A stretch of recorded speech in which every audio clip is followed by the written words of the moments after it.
আসসালামু আলাইকুম এভরিওয়ান। শীত কিন্তু পড়ে গিয়েছে, আর শীত মানেই হচ্ছে পিঠের মৌসুম।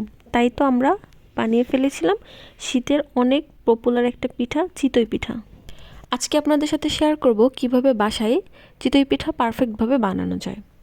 তো আমি চিতই পিঠা বানানোর জন্য 2 ধরনের চাল ব্যবহার করেছিলাম।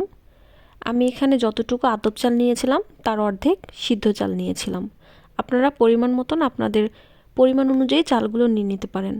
আর যেহেতু সিদ্ধ চাল একটু শক্ত থাকে, তাই এটা আতপ চাল যখন ভিজাবেন তার থেকে 2-3 ঘন্টা আগে সিদ্ধ চালটা ভিজাতে হবে।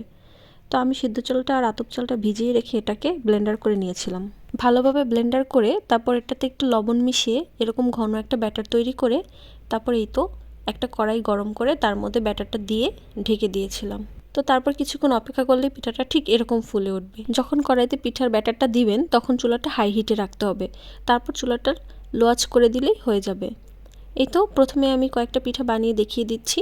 এটা কিন্তু খুবই সহজ, সবাই বানাতে পারে, জাস্ট পরিমাণটা ঠিক রাখলেই হলো। এই তো দেখেন আমার কি সুন্দর পিঠাগুলি হচ্ছে। আর এই পিঠাগুলি কিন্তু একদম নরম থাকবে যদি আপনারা আতপ চালের সাথে সিদ্ধ চালটা ব্যবহার করেন।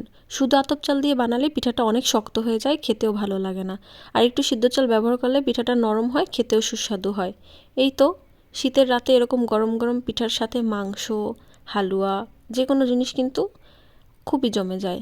আর এই পিঠা কিন্তু ভিরগুড় দিয়ে খেতেও খুবই মজা। আর শীতের দিনে কিন্তু রস দিয়ে ভিরগুড়টা বানানো হয়, তাই শীতের বেলায় এই পিঠাটা বেশি খাওয়া হয়। আপনারাও কিন্তু আমার রেসিপি ফলো করে এরকম মজার একটা পিঠা বাসায় তৈরি করে ফেলতে পারেন। আমার ভিডিওটি ভালো লাগলে অবশ্যই লাইক কমেন্ট করবেন। দেখা হবে অন্য কোনো ভিডিওতে। সে পর্যন্ত সবাই ভালো থাকবেন।